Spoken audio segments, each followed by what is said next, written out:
Right, here's the next thing I want to show you. Other structures that I'm aware of. Now, one of the things I noticed when I first started paying a lot more attention to the anxious clients that I wasn't getting anywhere with, I noticed that a lot of them were always apologizing. They would actually be quite apologetic in their manner. They would also often have a quick temper. Around about that time, I did a training course, and there was a whole bunch of doormen on the same training course. This was like a self-defense, basically how to hurt people kind of training course. And the doorman was saying that the person that creates for them the biggest concern isn't the cold, staring, slightly psychopathic, dangerous-looking fella. It's the anxious one who's all jittery. Because the anxious one is all jittery. It's the person who will slash you and then immediately go, "Oh my God, I'm so sorry. I don't know what came over me." Whereas the guy who's much more controlled won't be given to necessarily unpredictable stuff.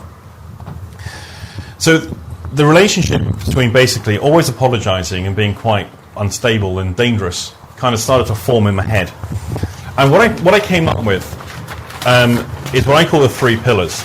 This is often the supporting structure for depression, and I will nearly always bring this out, and I will show it to people. What I found is that for the majority of people I show this to, who I work with as clients, they say, "Oh my God, you have just explained my life." However, for a small percentage of them, they take one look at this and they go, "Nope, that's not me." In which case, throw it away, move on with something else. Okay? So I'm not for 1 second suggesting that this is going to be true in all cases. This is true for a lot of the people that I work with anxiety, and it's a very useful model for those people. For other people, if it doesn't apply, it doesn't apply. It's that straightforward. Now, the reason I call it 3 pillars is because often underneath a depression, it's supported by a certain chain of emotions. This is an emotional chain. Now, the first column, guilt, shame, regret, and remorse, these are all about the past. Okay, so there's a time orientation going on here. If you make someone feel bad and then think about what they've done, that's called guilt. If you make someone feel bad and think about what they're going to do, that's in the realms of anxiety. Okay, because that's future orientated. So in terms of punishment, if you want people to stop doing something, if say children, for example, so the child has done the thing, you now take them to task and make them feel bad, and now go to your room and think about what you did. Okay, that's the installation of guilt. Doesn't necessarily stop them doing it again, because they have to do it to access the retrospective emotion, because guilt's about the past. Some mums do it this way. They will find out what you did. Does this sound like personal experience coming out here? Far smarter, far cleverer way of doing stuff. Find out what you did, make you feel bad about it. Now go on, you think it's so clever, go and do it again. It's a trap, isn't it? Because if you don't do it, you're going to get punished. And if you do it, you know it's the wrong thing to do because it's being set up that way. You're in a double bind. So no matter what you do now, you feel bad. You feel bad about what you did because of what's going to happen next, and you feel bad about what you're going to do because whatever you do is going to get punished. You mustn't disobey mum by not doing what she tells you, but at the same time, if you do what she tells you, you're going to get punished. That works. Always worth bearing in mind. So guilt, shame, regret and remorse are about the past. Anxiety and panic tend, more often than not, there are exceptions, but more often than not, tend to be about the future. So for many people, they look back on the event that's happened and they feel bad, or they feel shame, they feel regretful, they feel remorseful. But when they think about the presentation they have to give at work next week, they'll feel anxious or panicky or uncomfortable in some way. So it's a future orientation. To that degree, this is how I view anxiety. Anxiety is future pacing. Anxiety is a way of organizing the future. It is symptomatic of how the person organizes their future. And this is quite significant because many people, because they're a victim of anxiety, anxiety happens to them, they're also a victim of the future events. They're not the person taking control. And so often if you put this to people, they've never thought about it like that way before. And anger and temper are often about now, this moment. They can be elsewhere as well, but primarily about now. Which is why if you ever get confronted with an angry person, And say you're in a customer services situation, or you forgot the anniversary, or whatever it is you've done, and the person in front of you is angry. The fastest way to get hit or hurt is to say, now calm down. Right, big mistake, big mistake. What's much better to do is to go, wow, you're angry. Okay, meet them at the model of the world, and then ask the following question. When did you first start feeling this way? They have to back up in time. To answer that question, they have to back up in time. Anger is primarily about this moment in time. Now, if you make me back up in time to answer the question, and you have to do it carefully enough and subtly enough, they don't realize you're running a number, this works beautifully. I used to use that when I worked in hospitals and I had an angry patient or angry relative. I go, oh, wow, you seem pretty upset. When did you first start feeling this? Oh, really? So that's... Oh, come with me, let's sort this out. I could do it that fast, and the person now suddenly, I'm on their side. I've empathized with them, I've met them at their model of the world, they're no longer angry. And I will take the anger from them. I will now be angry about whatever's happened. And they often then tell me to calm down. Tactic I used a lot when I worked in the healthcare. It's a very useful technique. If you work in customer services or you do customer services, it's worth exploring that strategy. So, here's what we got. First column is the past. Anxiety and panic is primarily the future. This is about now. Now, there's also other aspects to this. It's about rules. Okay? Not laws, not rules that are written down. They are rules that exist in interpersonal relationships. So the rules that exist between us two may not be the rules that exist between you two. Okay? Because the relationship that we all hold with each other are different. And often they can be invisible. The subtleties and the differences are invisible to us. Which is why when we feel guilty or bad about having said something to a particular person, and we convey that to another person, and they go, oh, don't worry about it. It's because the rules that you've broken don't apply to them, so they're not going to worry about it. It's not a problem. But it's specific to the individual. And this is something that gets so commonly missed in interpersonal relationships and in therapeutic examination of interpersonal relationships. The rules that exist between individuals are unique to those individuals, not to the position of those individuals. So if I'm in second in command to the boss, the interpersonal rules that I have were not necessarily going to be the same as the person who was the second in command to the boss before me, or the person that comes after me. Okay? They're different for every situation, and they're often pretty unique. There's similarities, but there's a lot of differences. So guilt is about breaking rules, and it's about breaking those kind of rules more often than not, which is why we can feel guilty about something that is so insignificant nobody else understands. The tiniest little thing. I forgot to thank somebody once at the end of a workshop. 2 people hosted me, and I thanked one of them, but I didn't thank the second one. And I did not notice myself do this. I genuinely didn't notice. And it was about a week later, I'm sitting in the bath thinking, oh shit! And I suddenly realised what I did. A bit embarrassing that, asking everyone to do a round of applause for one person, but not the other. And I thought, what do I do now? I feel really bad. And it just turns out that when I phoned this particular person, he wasn't even in the room at that moment in time. And I thought, well, maybe that's why I didn't, because he wasn't there, so maybe, who knows? I didn't even notice myself do it. But of course, when I said it to the other business partner, what she said was, oh, don't worry about it. I didn't even notice. No one noticed. But of course, it's not the same, is it, for that person? Now, shame, this is where Steve Andreas draws the distinction for me. Shame is very much breaking the rules, but being observed. So I observe myself breaking the rules, I'm ashamed of myself. Or I broke the rules, and you know that I broke the rules, and I'm a bit ashamed, because I've been caught out. I've been observed as the rule breaker. That's kind of like named and shamed. It's about public shaming, which is a very effective punishment. I think it's the most effective, public shaming. Some societies find it very odd, or some cultures, that we punish people by imprisonment or fining, whatever else. What they simply do is naming and shaming, especially in tribal units. You are held out an account to your tribe where everyone now knows what you did. That's a really good way of maintaining tribal cohesion in very subtle ways. Now, regret is I feel bad about the consequences to myself for that breach of rules. So I can regret the things I did or didn't do. And remorse is I feel bad about the consequence to another person.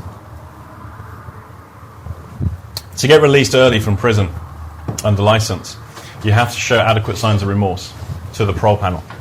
Okay, that's one of the conditions. If you don't show signs of remorse, like you go, I didn't do it, boss. You've kept me here for 11 years over a life sentence, but I didn't do it, you don't get released. If you go, yeah, I did it, I'm really sorry, it was an awful thing to do, I feel really bad for those people, you get released. Weird thing. So you have a lot of people who claim their innocence who are still in prison when they could have been released on license years before. Okay, this is fairly endemic across Europe. One of the problems that some people have is how long can you maintain remorse for? See, this is an issue. If you're banged up in a prison cell, how long can you be remorseful for when you're dealing every day with your own personal survival? So one of the mistakes people tend to make is they show adequate signs of regret. Well, yeah, I really regret it. I mean, I've been banged up in here, I've lost my life, and I've lost my family, and I lost my job, and it's a really bad thing. Yeah, I'm not going to do it again. That's regret. But how long can you maintain remorse for? I did often think about a little niche market, which was to offer remorse counselling to long-term prisoners, to show them how to do remorse, because I thought it could be quite useful. We could empty the prisons, So these are about breaking the rules. Anxiety and panic are primarily about not knowing what the rules are. I don't know what to do. I don't know what the next thing is. I've got this meeting coming up and I don't know if I've actually got it prepared enough. I don't know what they're going to expect of me. I get anxious when I go out socially because I don't know if I'm being the person they want me to be. I don't know. It's about the absence of rules. And anger and temper are about other people breaking the rules. Now here's one of the other patterns that I notice with anxious people. They have a tendency to be control freaks. I work with a lot of anxious nurses. I never got on with this type of personality. They're quite high-stress individuals, but it's never them that's getting stressed, it's other people. And they become very controlling, very rule-orientated. They solve problems by making rules because they're looking for an example or a situation of certainty. By making the rules, they're in charge of the rules, they're certain. Other people don't necessarily keep to those rules, which is why they lose their temper. So I work with some very highly strung people, very tetchy, very anxious, very quick to take offence. Personalities that seem to be quite fragile the more seniority they acquired. Because this is the plan that was happening here. This was what was in action. So often, anxious people become the rule makers. And they duck and dive your application of rules to them through maybe man phenomena. Because they can kind of commit, but not really committing. So when you ask them to do something, they're going to stay in charge by simply not doing it, but giving all the external appearances of doing it. Maybe sort of bit like, yeah, I guess so. They're appeasing you, but they're not complying. Which is why I nail that right from the very first example, and I won't move on. Because this is a way of escaping the application of rules. Anxious people have this weirdest thing. The rules don't apply to them. Because, here's a guy I've just worked with this week. He's anxious. He suffers anxiety. He hasn't had a job for 11 years. Why? Oh, he gets anxious. I have no compunction to charging this guy full fee. I have no problem charging him full fee whatsoever because I'm getting my taxes back. And I told him that. He said, can I have a concession? Because I'm unemployed. I went, no. You pay the full fee. Because I want some of my money back. I said, where were you last week? You're unemployed. Where were you last week when I needed my ironing doing? What do you do all day? Even if you're anxious, you can do my ironing, right? I've got some borders around the front of the flat that need doing as well. You could weed those for me. Oh, no, I can't do that. I'm anxious. Oh, I see. So the rules of life don't apply if you're anxious. Is that how this works? Yes, it does. And we actually have a societal system and a medical system that enables that to happen. I knew this as a child. I was an anxious child, and I was a very, very, very anxious teenager. And I knew all I had to do. I never did this consciously, by the way. This was never a deliberate act. If I have a panic attack, it means I don't have to go there. That's not what I knew consciously. But having a panic attack, people went, oh, bless him, he can't cope with that, he doesn't have to go there. He gets panic attacks. So basically, it's a get-out-of-jail-free card. I get anxiety. Wasn't it Paris Hilton tried to do this when she was convicted of drunk driving? I can't go to prison because I get panic attacks, I get claustrophobia. So the rules, oh, I see, so the rules don't apply to you because you have this anxiety. Or other people, they get a bit stressed and stuff, but you have a condition, so the rules don't apply. Now this is endemic because they're the rule makers, they're not the people who are subject to rules. So one of the things that drives my attitude in working in specifically anxiety, but also in other areas as well, is the rules apply to you. And the fact that you don't like it and the fact that you can freak out about it is not my concern. The rules apply, and that's what they need to learn. They go, oh, you're not very sympathetic, are you? No. No. I will be. If I have every morning I get up and I have an anxious person who's unemployed serving me a cup of tea, and I go out and there's someone doing my ironing and someone doing the lawn, because I want to know what they do all day. What do they do all day that they're anxious about? When I worked in, I did consulting work in the health service. Basically, I was a troubleshooter, so I was getting long-term absentees back to work, because it's amazing how quickly they come back to work when the sick pay runs out, for so many months to trip over the annual threshold, and then they can go off sick again for 9 months or whatever it is. And so my job was to get these people back to work. And this is exactly what I asked them. What do you do all day? In painful and intricate detail. I mean, the level that I can chunk down to is extraordinary. And it's amazing how quickly people start to generalize. Well, you know, I keep busy. I watch a bit of TV if I can. I go out whenever I can. Okay, where? What time? Who do you go with? What do you wear? And all those kind of things. Get absolute, so I get a weekly timetable. And it's amazing the effect that had on people. People go, but should you be asking me these questions? You don't get to make the rules. But I'm off sick. That's right. But you're also being paid. And as long as you're being paid, you have legal responsibilities to your employer. People didn't like that, and it was amazingly effective. Just that process alone. And then I would show them these kind of things as well. Now, there's a degree of prediction that can go on with this. The person that arrives on your doorstep expressing guilt or shame, regret, remorse. Oh, I'm so sorry for being late. Oh, I'm so stupid. I'm always late. I can't help it. Okay? That person, pretty much within 20 minutes, they're going to be anxious and panicky in your office. The person that arrives on your doorstep all anxious and panicky, instead of feeling all guilty and shameful, I can pretty much guess and predict they're going to be angry about something or expressing anger or feeling, expressing temper at some point within 20 minutes in your office. The person who arrives on the doorstep all angry, maybe the neighbours told them to move their car or they got a ticket or a speeding ticket on the way, or whatever, within 20 minutes they'll be apologising and being all regretful. This is fairly predictable.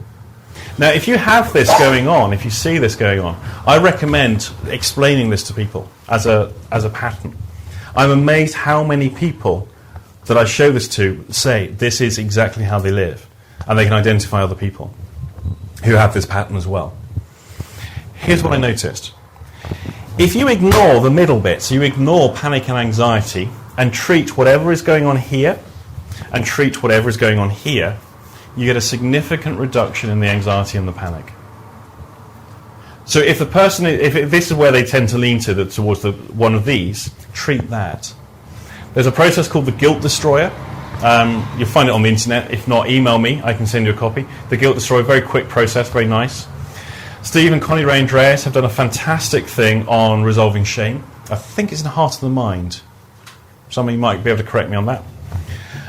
Regret and remorse about the consequences. There's other work you can do to explore that. It's hard to give a guideline on that one. Anger and temper, there's all sorts of methods that you can look at dealing with anger. One of my favourites is the eye movement work on anger and temper.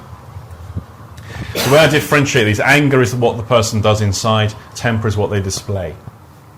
Now, the person doesn't necessarily have to display anger on the outside because they could well get angry with themselves. Anger is anger, wherever it's directed. So I recommend you have this either written out or you go through it with clients. It's amazing what this opens up for people, especially with anxiety and depression. Any questions about this? How does the depression relate to those? Are people a general state of depression, and they just move because. What I find is if you deal with these, well, this is why I call them 3 pillars. These are the supporting structures for depression. Not always, but often. Not all depression is the same. But I find that this, if you've got someone who's profoundly depressed and anxious, then what I often put is right up there, feeling bad, or whatever. You know, you can call it whatever you want to call it. But it is quite a common thing for depression as well. Is worry the same thing as anxiety? Yeah, you see, a lot of it's just semantics. Because what you can do, you see, I would then be tempted to put worry in there. I'd put embarrassment in there. Okay, so embarrassed, worry. You could put possibly frustration in there. It's grouping them according to orientation of time and orientation of rule structures. Because embarrassment is I broke an expectation. I broke a rule that exists in this kind of scenario. And worry is about the future, worrying about consequences of past events. So consequences being the future.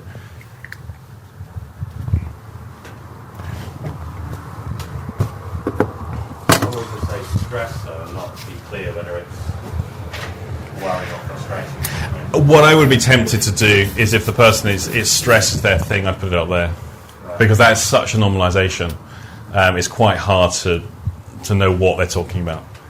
It's funny because stress, back in the 80s, stress was the buzzword, wasn't it? Stress was the thing. And RSI and stress were characterised the 80s victim movement, really. Right. Here's another thing to be aware of right from the outset, from the moment people arrive. And this is, I find, invaluable. And it's the process of catastrophization.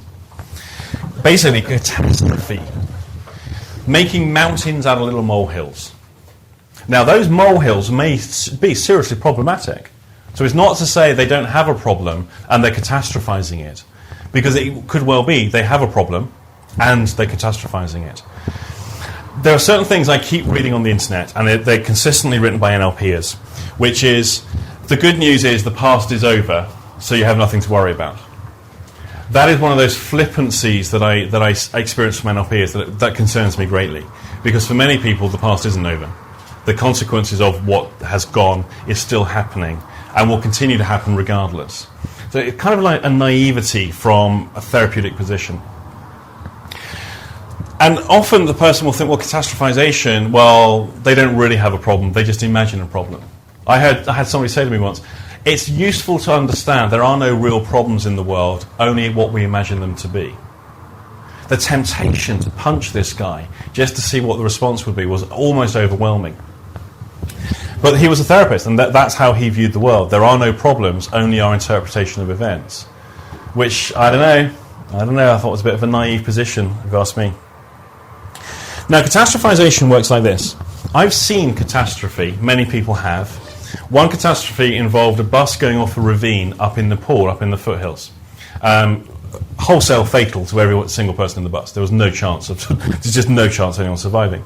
Now, the interesting thing was, we're in the bus behind. As we get off the bus, to this horror that's happened, and the ravine is so far down, I mean, we can hardly see anything, really. It's just the thing just went off the edge.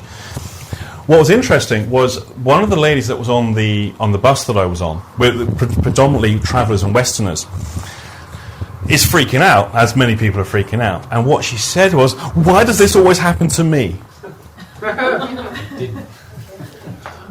And I was a bit lost for words, because it didn't happen to her. But I did think, I don't want to get back on the bus with her. There's maybe wait for another bus. I don't know. There's just something about that. But this is what some people will do. They will experience other people's problems and apply it to themselves, so it happens to them. Scroll forward a number of years, and I was in the supermarket having forgotten my wallet again.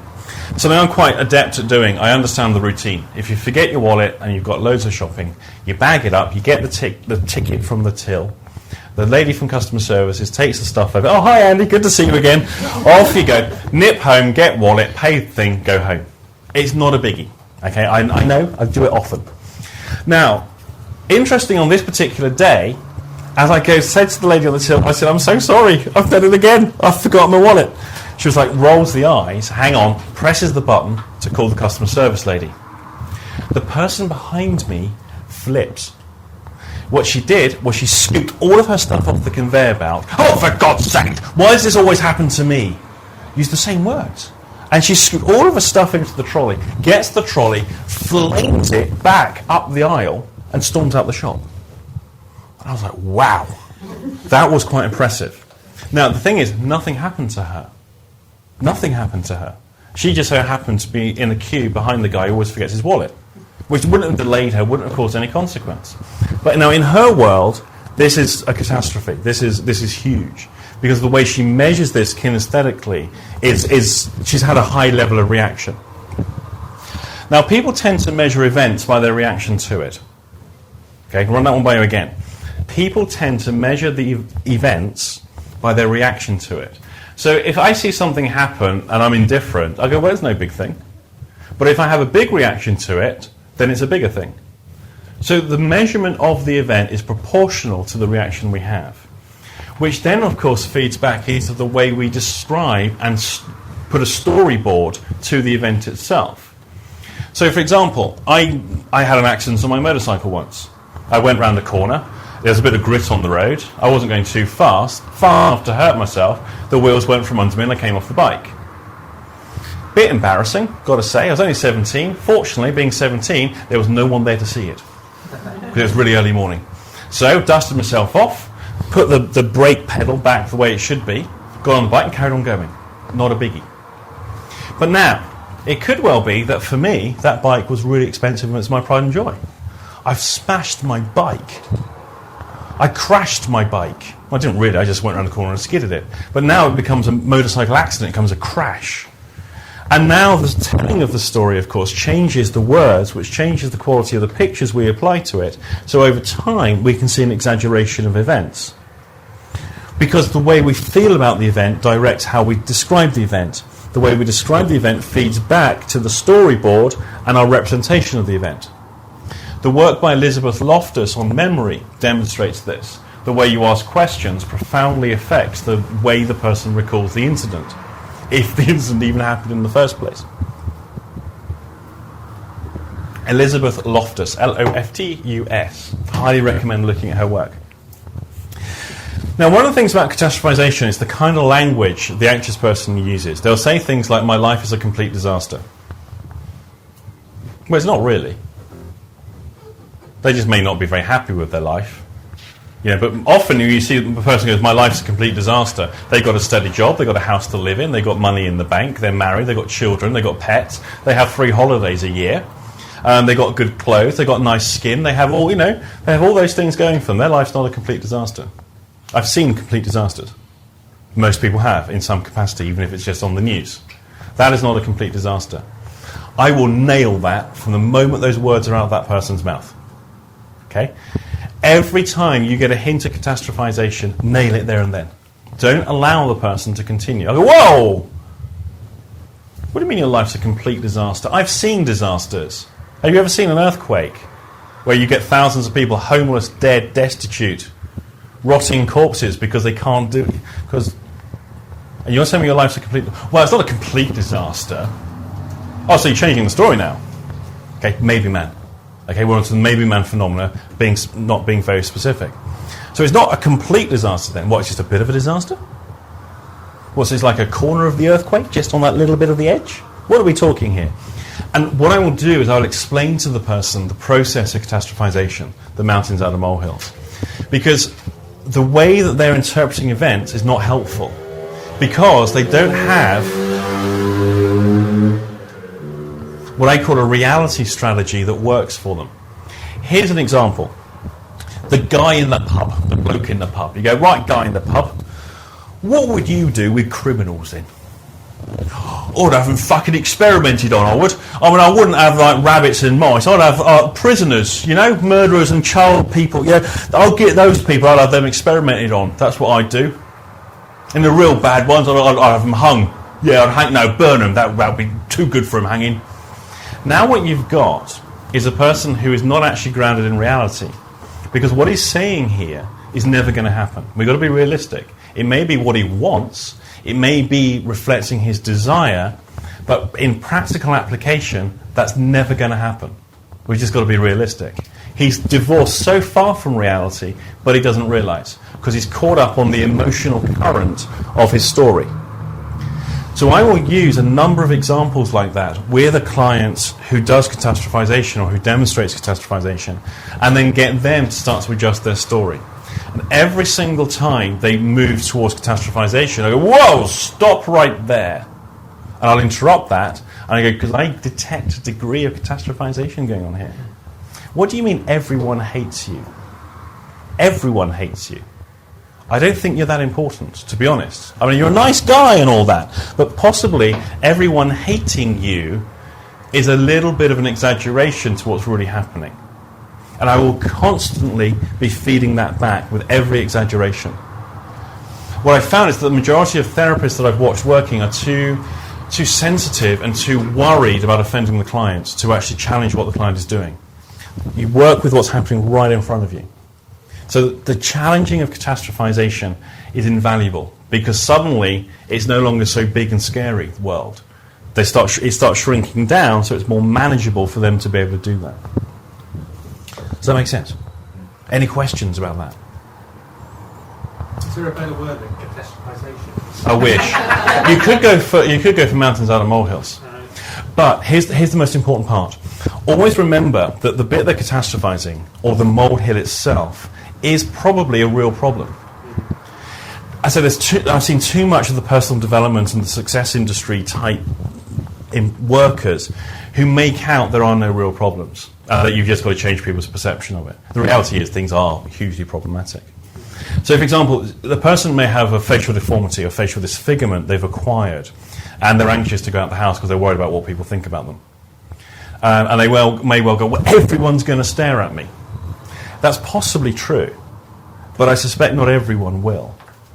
Now, to say, oh, don't be dull, how do you know everyone? To start challenging it in that way is to start to deny the reality of their problem. So introduce it like they do have a real problem, but it's the catastrophization of it that is the thing that's not helping deal with the real problem. As opposed to, if we stop catastrophization, the problem goes away. Does that make sense? So mountains like molehills is probably the only one other one I can think of right now. I don't know if anyone else has got one. Exaggeration you could do. I think catastrophization comes from Aaron Beck, who did cognitive. Well, he was one of the innovators of what became cognitive behavioural therapy. Just in case you want to look up where it comes from. Right, now here's the other one, another pattern, and those that have done the eye movement course will be familiar with this one, and it's the person who asks what-if questions. Most anxious people ask what-if questions. Not necessarily out loud, but certainly inside the head. What if they don't like me? What if it goes wrong? What if I forget my passport? What if they all look at me? What if my flies are undone? What if I don't realise they're undone? What if, what if, what if, what if? Now this kind of fascinates me, because it's so predictable, I find it extraordinary. Every time a person in a workshop asks me a what-if question, and I refuse to answer it, they become upset. I can refuse to answer any question, but predictably, if it's a what-if question, the person will become upset. And I know one of you was in the room on a workshop where a lady asked me a what-if question. I go, oh, I'm not going to answer that what-if question. Any other questions? And bang, she burst into tears. I didn't even pick on her. I just said, oh, I'm not going to answer that question. And she just immediately broke down and started crying. Wow, quite impressive. But people will have this thing, there's a structure to what if. It's a setup, it's a con, it's a scam, there's an agenda behind it, and you need to know what the agenda is. Basically, I, the presenter, create a generalization, whatever the generalization is, right or wrong, and the person that asks the what-if question has found a counterexample where the generalization doesn't apply. There will always be a counterexample to anything. Always. And you can always ask a what-if. So you think it's safe then? Okay, what if a meteorite comes through the roof? What if a gorilla with a machine gun comes in the room? What if you just drop down dead with a heart attack? There's always a what-if. Always. if you engage with the what if, you're getting engaged with something you really don't want to get in with. Because here's how it works. The person will ask the question, what if condition A is true? There's a consequence if condition A is true.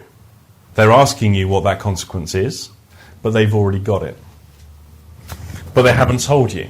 So it's if A is true, then B follows. If A, then B.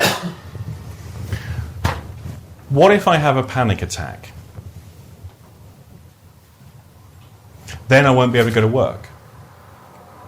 Now the person takes the consequence, moves it to here.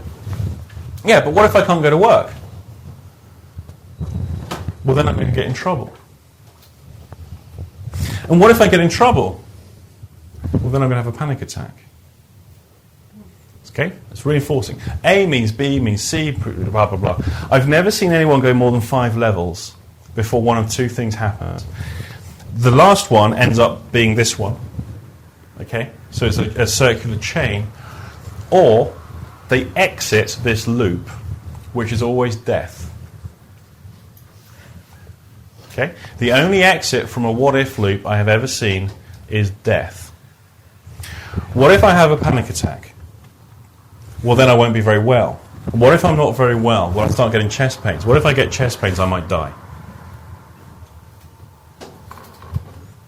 End. And this is the kind of thing that you see. So if somebody asks you a what-if question, it's a setup. You may want to reconsider whether you answer that question. I'll go, I don't answer what-if questions. And I'll see what happens. And people will demand it. They will demand it. I had a guy up in up north. He said to me, he asked me a what-if question, and I could tell he was going to generate he was proving a point. Okay, he was proving a point. And he asked me this what-if question. And I said, I don't answer what-if questions. And he says, but you better. Okay? Or worse to that effect. I go, well, maybe, but you don't get to make the rules. When you're in front of the room, you make the rules. When I'm in front of the room, I make the rules. I choose not to answer that question. I've paid £195 to be here, now you will answer that question. Nice. Basically, you do as I say. It's the rule maker. It's the rule maker. Can predict the guy's got an anxiety issue. It's predictable. So, What did you do there? I refuse to answer the question. What did he do? He got more angry. And then what? I still refused to answer the question. He got even more angry. He threatens to walk out. And I go, okay, you want me to answer the what-if question? He said, yes. I said, I don't know. I had to break, because he was getting one of those, I had to think about the other people. Now, had that been a client, I wouldn't. I would have allowed that to continue. And I go, so let me just check. So you've asked me a what-if question, I refuse to answer it. And this is what happens. Catastrophization in action, by the way. This is what happens. Wow, this feeling, and now I'm going to work with the feeling that manifests. So sometimes I will the person will ask something of me, I will be very difficult in my answer. And the person is going to get a little bit, I don't quite get it, and try and push me further to answer the question. I'm going to keep going until they've escalated that feeling so strong, then I work with that, I cure that feeling. Because often that's the thing that lies behind this, and it's amazing how quickly the problem goes away that they had. So this is a method that I use of uncovering the emotions they haven't actually presented. So the trick is, don't get involved in a what-if loop, because they will trap you inside their logic. And anxious people are just notorious for asking what-if questions. There is only ever one answer to a what-if question. Okay? The only answer ever is, then deal with it. Then deal with it. Now, this is something that I use a lot with chronically anxious people, simply because this now gives me a differential. It's a choice point between what is therapy and what is training. Okay? It's important to understand the difference between the two. Because if the person, supposing we're doing a risk assessment or a threat assessment in a corporation, and the person says, okay, we're looking for all the problems that could arise in our threat assessment. What if the person sues us for X, Y, and Z? Okay, then we deal with it. Okay, we're not in a position to be able to deal with it. Okay, what do we need to deal with this? Okay, we need to make sure we've got insurance, we have a protocol in place, blah, blah, blah. Okay, we have our solution. Or, what if such and such happens, then deal with it, I don't know how. Okay, that's a training issue. They need to be trained how to do that. One of a chronically anxious person I worked with, presenting complaint was phobia of blood. She didn't have a phobia of blood. She'd seen so many therapists for brief therapy. She didn't have a phobia of blood. Her issue was, what if somebody collapses in front of me and is injured? That's what she said to me. And I said, well, then you have to deal with that one. She said, yeah, but I don't know how. I said, well, you do first aid. Yeah, but I've never done any first aid. Okay, well, it's easy. End of session. End of session. We send her on the St. John's first aid course. And interestingly, she's now a St. John's ambulance crew in a part-time. That was not a therapy issue. That was a training requirement. She has a concern about whatever, about people collapsing. She doesn't know how to deal with it. She's anticipating it happening and then not being able to know what to do. You know the 3 pillars? The middle thing is about anxiety and panic, not knowing what the rules are. So we fulfill what the rules are by sending her on a training course. That now fills the plug, or fills the gap, in terms of what she didn't know. End of anxiety. Too many therapists had missed the fact that she did not know what to do, and they were trying to double dissociate her and all sorts of other weird stuff. Which is not what she needs. Any questions about the what if? When you say it's either goes around or it goes to death, is it just like for this person all roads lead to death? It's sort of like they're just looking to try and drive everything towards the end of the world. Yeah, especially catastrophe. My life ended that day. My whole world has collapsed around me. My life is over. My whole life is ruined. You hear these kinds of things, which is about terminal events, the catastrophe, the end of the world. And it feels like the end of the world to them. Predominantly because of the effects of adrenaline. Think about what adrenaline does inside the body when the person's threatened. It arms the person to be able to take flight or take fight. Mostly, combat is a very dangerous thing to engage in. It's basically eat or be eaten, kill or be killed. So adrenaline, the effects of adrenaline and anxiety gears the body up for that exact thing. You're gearing up to go into something that's potentially fatal. If they got constant, I love the concept of adrenaline poisoning. If they got a constant adrenaline poisoning from this heightened state, they're going to be constantly geared up to basically live or die. But now here's the weirdest thing. I believe this is a way that the person uses so that the rules don't apply to them. And I've seen this happen so often now, I'm increasingly convinced this is the way people make the rules not apply.